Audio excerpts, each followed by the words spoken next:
Straight ahead on Good Morning Northwest HD, another powerful earthquake rocks Indonesia. A look at the damage as aftershocks continue coming up, plus new developments in the miner rescue underway in West Virginia as crews complete the ventilation hole overnight. And the reason this disaster is stirring up some tough memories from one local man.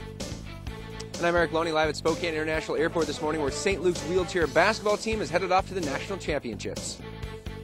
Coming up, we're chilling by the pool for the last time as the drain begins today. We're going to have that live right here on Good Morning Northwest. Live from the KXLY4 HD Broadcast Center in downtown Spokane. You're waking up with Good Morning Northwest HD. Good morning, Northwest. We hope your Wednesday morning's off to a great start. Thanks so much for waking up with us. I'm Mike Gonzalez. And I'm Colleen O'Brien in for Kalai Chuck. She's on maternity leave. We're going to check in with Mark Peterson first. He's at the Salvation Army. All right, Mark, thanks so much. Now to a developing story out of Indonesia as another powerful earthquake shakes the country. A 7.7 quake rocked the island of Sumatra. However, it appears the country escaped major damage and loss of life. Seismologists say the quake was deep in the earth and far away from heavily populated areas. There are only a handful of injuries and some minor damage to the buildings. A tsunami warning was issued right after the quake, but then quickly canceled. At least 5 strong aftershocks have been felt since the initial quake. Families and friends are holding out hope for 4 missing miners in West Virginia this morning. But rescuers say chances of survival from Monday's deadly blast, which killed 25, are very slim. This situation in West Virginia is bringing up some tough memories in North Idaho. Ronald Flory says fresh air is key to survival when you're trapped in a mine. Flory is one of 83 men who survived the worst mining disasters in Idaho history.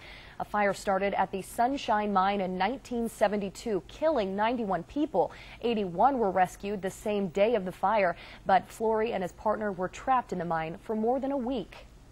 Just the fact that all the guys that died left wives, girlfriends, and children behind. And there were a lot of kids that didn't have fathers after that, and just went to work one day and never ever come home. Flory says whenever he sees something like what's happening in West Virginia play out on TV, it brings back all of those painful memories. Well, you can expect a spike in crime in Spokane. Yeah, that's what the director of the city's Cop Shop program says will happen if major budget cuts come to that organization. There are currently 10 cop shops in the Spokane city limits to help fight neighborhood crime. They're run mainly by volunteers, and each shop is assigned a neighborhood resource officer from the Spokane Police Department. But proposed budget cuts could mean the project could lose $120,000 in funding, and that's 70% of the program's budget. I think crime will go up, personal safety will go down. It's a big issue for us. I think it's a vital resource for the neighborhood, and it keeps it clean. Budget cuts could also mean the elimination of neighborhood resource officers in 2 administrative positions. A petition is circulating to stop the proposed budget cuts, and if you'd like to weigh in, you can contact the mayor's office or the Spokane City Council. A KXLY4 update now as the push to get a BMW manufacturing plant to Moses Lake turns out well for Washington State. The carbon fiber plant will be built there and around 200 new jobs will be created. The mayor of Moses Lake says this will be a great opportunity for people looking for work outside of agriculture. Moses Lake is excited to have a new opportunity for employment and again some diversification. We are primarily agriculture and that is our roots and that is our base, but it's a good opportunity for some of our young people maybe to stay home and work at other industries. The Moses Lake plant will take raw materials from Japan and turn them into carbon fiber. Officials will break ground in June. An Arkansas teen is accusing his mom of harassing him on Facebook. The boy claims his mother hacked into his account, changed his password, and wrote slanderous things about him on the page. The boy's mother feels she's just parenting and not breaking the law. You're within your legal rights to monitor your child, and to have a conversation with your child on Facebook, whether it's his account or your account or whoever's account. The boy currently lives with his grandmother, who has custodial rights of him. Prosecutors aren't releasing any more details about the case because of the boy's age. Mississippi teenager thinks her senior prom was all a trick. Yeah, Constance McMillan went to court to be allowed to bring her girlfriend to the dance, but only 7 people showed up for the private prom organized when the school district canceled the one at school.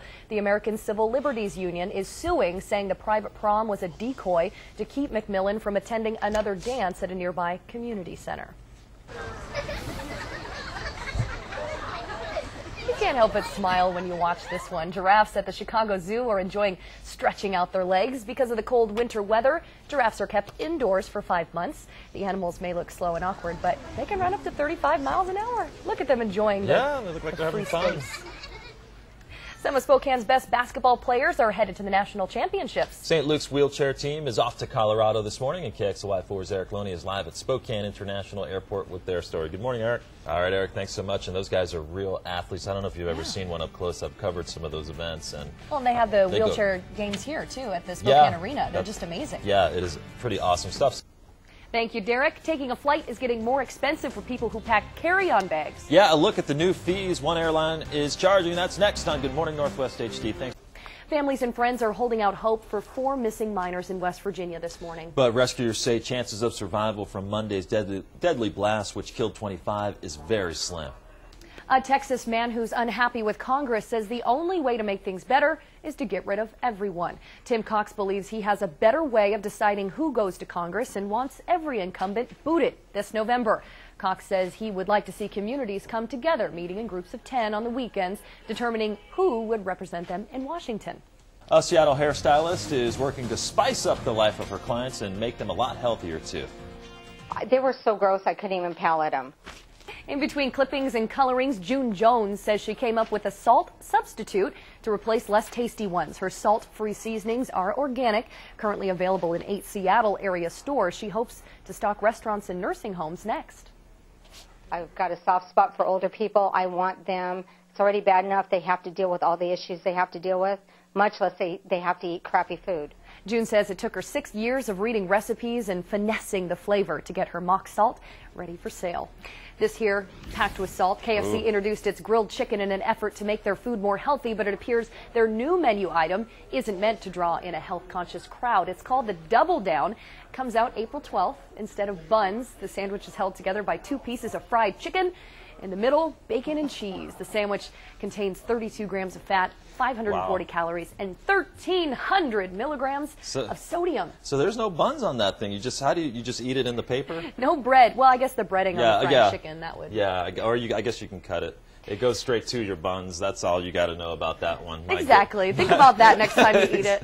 Exactly. Well, Spokane is a basketball town, and some of its best young players are on their way to Denver this morning for the Wheelchair Basketball Association National Championship. KXLY4's Eric Loney is live at Spokane International Airport with their story. Eric? Welcome back to Good Morning Northwest. Here's what's happening right now. Witnesses say Kyrgyzstan police opened fire on a group of protesters this morning, killing at least a dozen people. Protesters were attempting to seize a government building when police opened fire under the crowd of thousands.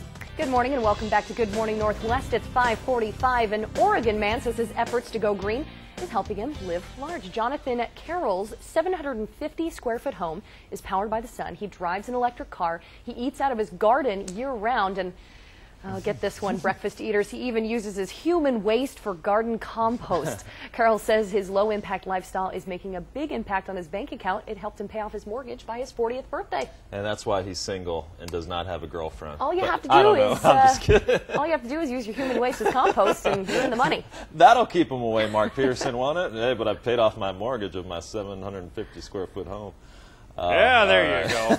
Welcome back to Good Morning Northwest. It's time to check in with Jay and Kevin of the Big 99.9 Coyote Country. Good morning, boys. Hello there. How are you? I'm good. How are you guys doing? Wonderful, of course. If I could, I would give you a big hug through this television screen here. There it is. Oh, big hugs for you guys. What's going on today? Well, besides having your name spray painted on the wall. Yeah, that actually looks a little scary, like it's from a horror movie. Ooh, but I appreciate you spelled it correctly.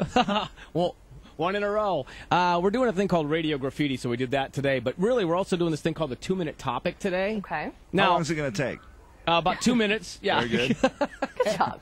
Kevin is good at this. Like things like, what did your dog eat? Like, for instance, mine ate money, and that's a bad thing. Right. Yes, it is. You told me you have that money actually in the studio today. Yeah, we followed it through the dog trail, as it would be, and then we put it in a little Yummy. baggie. And how about this topic? What TV show are you embarrassed to watch? Like me, I'm a 39-year-old man. I probably should not be dying to watch Keeping Up with the Kardashians every week, but I'm there. I thought about your question, and probably the one I'm most embarrassed to admit to, although I don't really care, I'll say it on television. I watch ABC Kids Saturday mornings. Oh, well, there you go. And I don't have kids, but I love watching it. There you go. With cereal and pajamas, then it's okay. Absolutely. The whole way. What else? What's and the other going question? like this with your sleeve on your pajamas. And the other question, your funny-sounding email address. Oh. Yeah, and we have, we have Bommarooski. That is an odd one. So that'll kick it off today. All right, sounds good, guys. Jay and Kevin, hugs for you guys. Have fun on the show today. If you guys want to listen, it's 99.9 Coyote Country, and you can answer those questions with Jay and Kevin. We'll be right back.